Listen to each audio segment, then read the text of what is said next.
I understand why the Right Honourable Lady doesn't want to answer questions about the terrible choices the government have made. It's because the truth is ugly.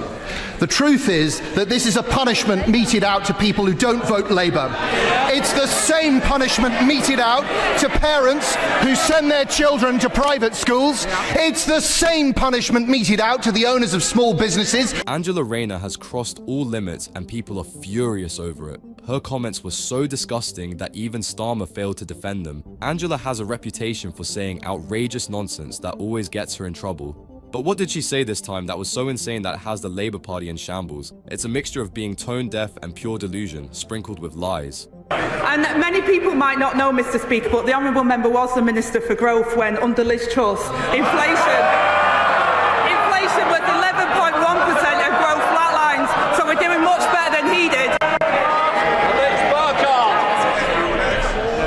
Well, the truth is that this, thanks to I'd like to thank the Honourable Lady for her standard charm.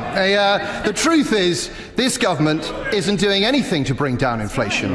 This government is stoking inflation. First, we had above-inflation pay rises for the unions. Then, we had a budget which the OBR said would increase inflation. She came in all confident, firing shots at the Conservatives, but little did she know that these comments would earn her a proper backlash and humiliation. Alex Burghardt was aware of Angela's tactics, and he absolutely demolished her in the Parliament. This was just the beginning, as Angela soon regretted being condescending. She tried her best to wiggle out of the situation with more deflection and lies, but we can all guess how that turned out. This morning, we had city economists, real economists, Mr. Speaker, saying that next year inflation would hit 3%. Does the Right Honourable Lady agree that this government's decisions mean higher inflation for working people? Mr. Speaker, I'll ask the Honourable Gentleman, 11.1% or 3%? Even Rachel Reeves is not safe, as Alex takes shots at her CV lying scandal while making a mockery out of Angela Rayner. Two birds and one stone. Pretty much every economist has agreed with Alex. Inflation is bad and it's only going to get worse with time.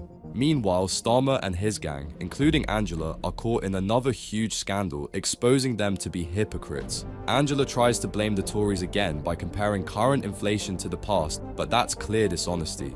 We've already talked about Ukraine, Mr. Speaker. It was Ukraine and COVID that drove up inflation. This government is doing it to the British people. High tax, high inflation, low growth, low reform. There's a word for that, Mr. Speaker. It's Starmerism. A global pandemic and a military conflict were the reason inflation was so high under the last government. What excuse does this government have?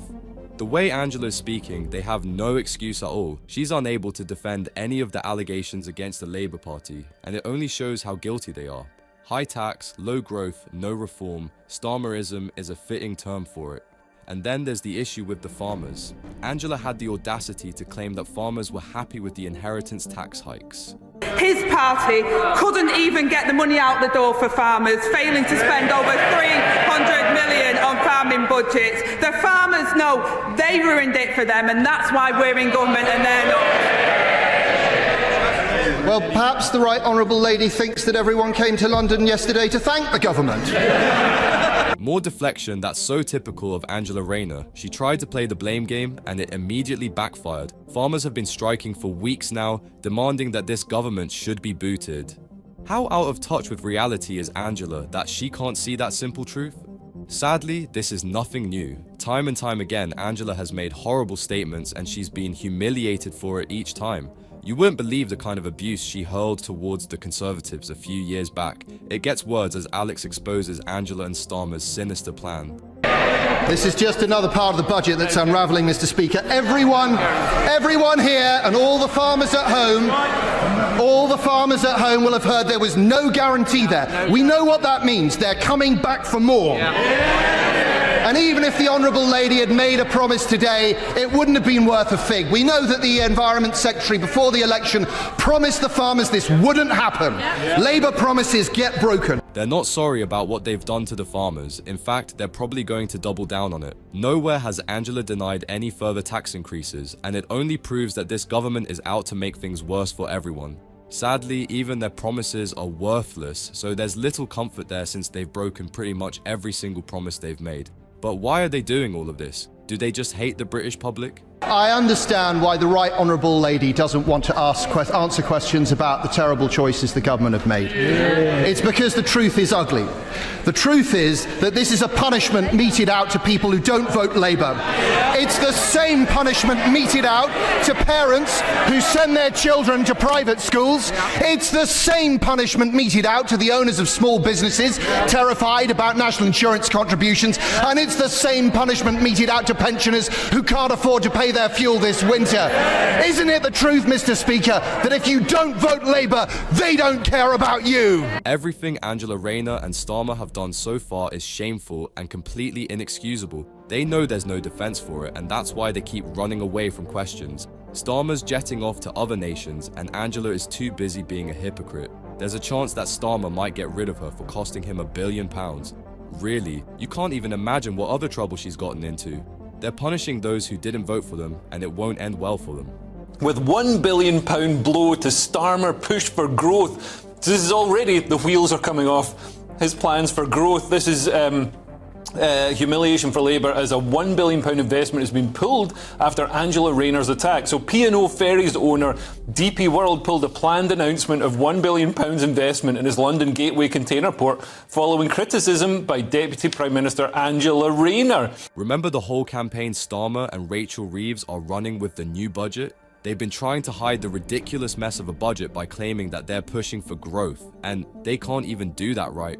Angela Rayner went ahead, opened her mouth, and cost the government a staggering £1 billion worth of investment. She's never been smart with words, has she? Sultan Ahmed bin Salayem will no longer attend the event after Miss Rayner called P&O Ferries unscrupulous and exploitative. Oh, they're unscrupulous and exploitative. So this shipping company, ferry company, it sparked controversy in 2022 when it sacked 800 employees and replaced them with cheaper overseas agency staff. Angela started bashing the very company that was looking to invest in Britain. And that was no small investment either. We're talking £1 billion initially, lots of new jobs, and potentially even more investment. Who would have thought calling potential business partners exploitative isn't the best of ideas? And now, Angela is being rightfully mocked for it by everyone. What's truly baffling is that she hasn't been fired yet. There was a way to handle this situation a lot better, but that's expecting too much. It doesn't matter why they did it, does it? It's their decision, they've got their own business sense, and here's Labour coming in and criticising them for running their business the way they want to, Nick. You could say that. I would love to have heard the argument, though, with it, Rayner just, they're unscrupulous, as you just said, and then Starmer going, you've cost us $1 billion. It sounds like Dr. Evil. Anyway. Angela and the Labour Party could have handled the situation with a lot more tact. They should have calmly negotiated with the business behind closed doors to comply with British working standards. But no, she had to publicly shame the company, and now we're going to have to deal with the consequences. The thing is, she's not wrong to point out exploitation, but the way she did it was just completely insane. When they just suddenly sacked 800 employees and replaced them with cheap overseas staff. Everyone was saying the same thing, so she's not necessarily wrong, but is it naive to say on Wednesday, when there's a $1 billion deal pending, one could say it is. Or you could say it's integrity. I mean, you have two clashes of styles here. Starmer's all about pragmatism, at least on business. He's ideological at other times when he's talking about far-right thugs. But here, he's obviously trying to... Yeah, exactly. He's trying to be practical about business. She's just doing like classic Ange kind of like, I just say what I think. Her statements came a few days before the £1 billion deal was about to be finalized, and now it'll never be. It's incredibly childish and immature of her to behave this way. Granted, she was saying what everyone else was saying as well, but again, there was a much better and discreet way to handle this mess. How did Starmer allow this to happen? It might be because they're not united anymore, and that's concerning. Yeah, and I think this, as Nick says, this shows the naivety of the government. Angela Rayner in particular, I mean, she's picked because she's terrible. Keir Starmer was like, I need somebody there who's so dismal that even when everybody wants to get rid of me, they won't because they can see who's going to replace me. Yeah. So is this what you want? And you just point at her. Maybe Angela is just a decoy for Starmer. Every time he makes a huge blunder, Angela Rayner does something even more stupid and draws all the attention. And considering that she's been the Deputy Prime Minister, we should all be concerned of what will happen if she becomes in charge next. Nobody wants a loose-mouthed and emotionally immature leader who can't handle delicate situations. That's not to mention her hypocritical actions. Rayner hires 68k vanity photographer. So this is the Deputy Prime Minister, of course, Angela Rayner. And on the taxpayer, she's now got herself a rather exclusive photographer just to follow her around and snap her. Now, this is not entirely unusual. A lot of Prime Ministers have this. They have done in recent times, last 10, 20 years. However, it's the first time a Deputy Prime Minister has had such a thing. That's right. When she's not saying ridiculous nonsense, she's doing ridiculous things. In what world does a Deputy Prime Minister need a personal photographer? Of course, it'd be fine if it were at her personal expense, but guess who's paying for all of this? The whopping £68,000 were paid for by your tax money. Starmer whines about the need for more taxes and how the broader shoulders need to bear the burden, but paying for Angela's photographer shouldn't be our responsibility. Like, for instance, that she was gifted by Lord Ali a holiday, or she refuses she does so. And I will just add on that as well, she had 5 nights in what looked like a really high-end apartment in Manhattan overlooking the park on New Year's Eve, either side of 5 nights, and she said that she guessed that the overall price of that was £1,250. It just keeps getting worse. Angela has had a number of very expensive gifts from the liberal elites. She isn't alone in this, as Starmer and Rachel Reeves aren't any better. Of course, if Lord Ali is giving her fully funded vacations to New York in an expensive apartment, he's getting better policies in return. It's impossible to deny that Labour is heavily biased and they aren't beating the cronyism allegations anytime soon. There's a bigger problem at play here, and it's a moral issue. Yes. And do you know what? Angela Rayner in particular spent 14 years calling Tories scum for doing things very similar to this, and now she's reaping the rewards of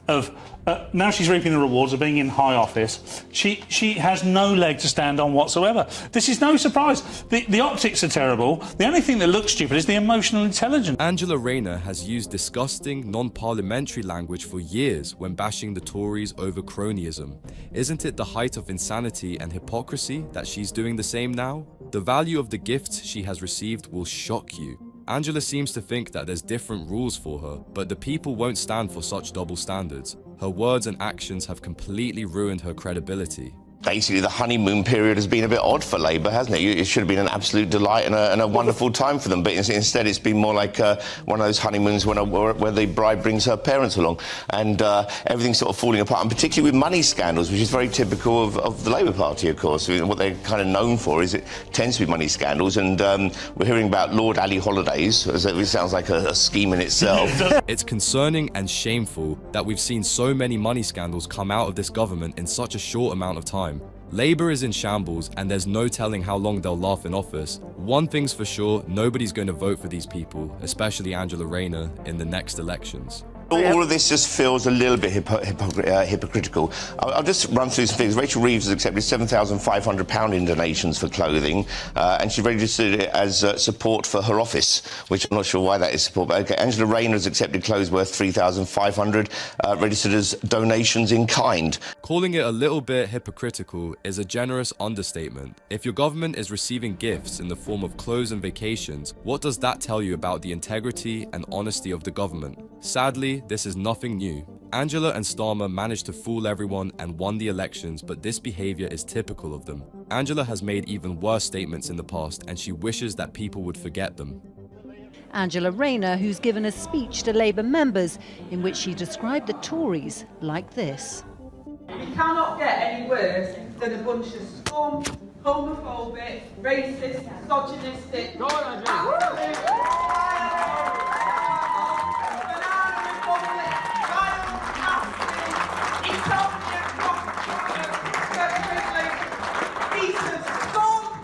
Absolute disgrace. Those are words you'd expect to hear from a drunk person in a pub, not the Deputy Prime Minister. It's completely unacceptable that a politician of that high standing should get away with saying things like these. Even Starmer couldn't defend her words and distanced himself from her. What's more is that later, the Labour Party completely pushed Angela to the sidelines. Angela said those words. She takes a different approach to me. We have different approaches to how we get our messages across. It's not language that I would have used. Keir Starmer did indicate he would be speaking to Angela Rayner. Other big Labour figures were tiptoeing around the row. Should politicians be using language like racist scum? Personally, I would not use that kind of terminology, but obviously everyone's got to express themselves in the way that they think is right, you know. The entirety of the Labour Party distanced themselves from Angela because they knew a strong backlash was coming. Sadly, Angela decided to be shameless about it and doubled down harder than you'd expect. Even if she had a valid point and wanted to criticise the government of the time, she should have done so in a civil manner, something the Labour Party claims to be. Right after this mess, Starmer started ignoring her, and it showed how disunited they are.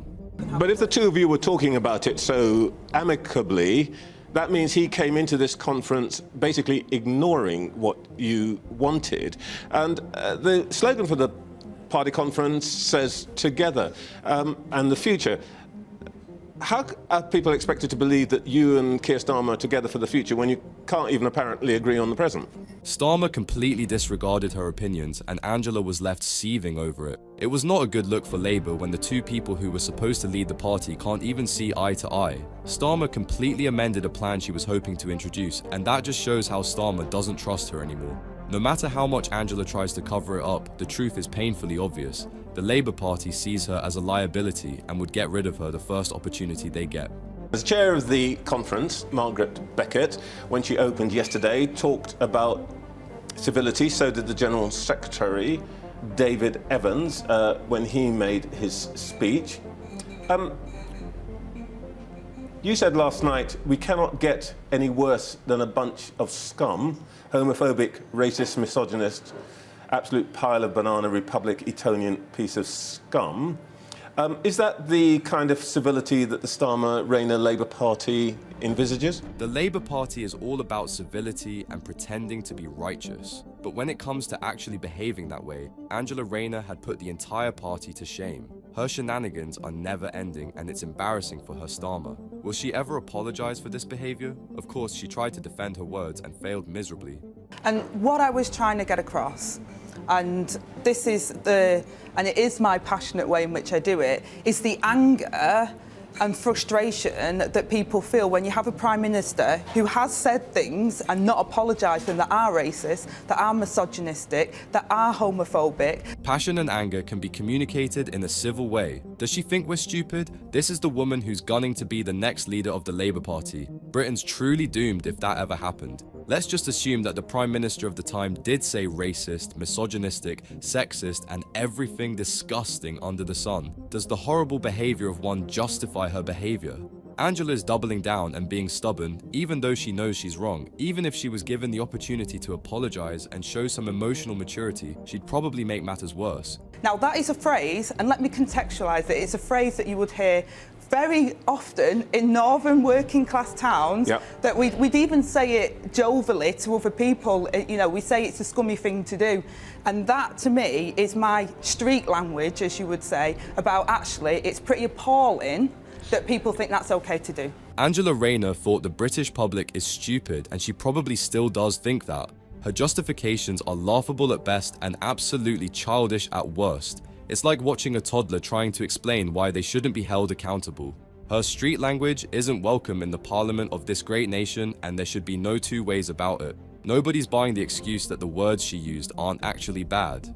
But would you like to take this opportunity perhaps to apologise to the 14,000 people in Ashton-under-Lyne who voted for a Tory and the Tory scum that you describe, by suggesting, and now you're suggesting, that somehow their choice, they made a choice to be racist, homophobic, and scummy. She was given a proper chance to take back her words and apologise for the mess she has created, but sadly, Angela isn't mature enough to do that. What she said was deeply insulting, and it's nothing good.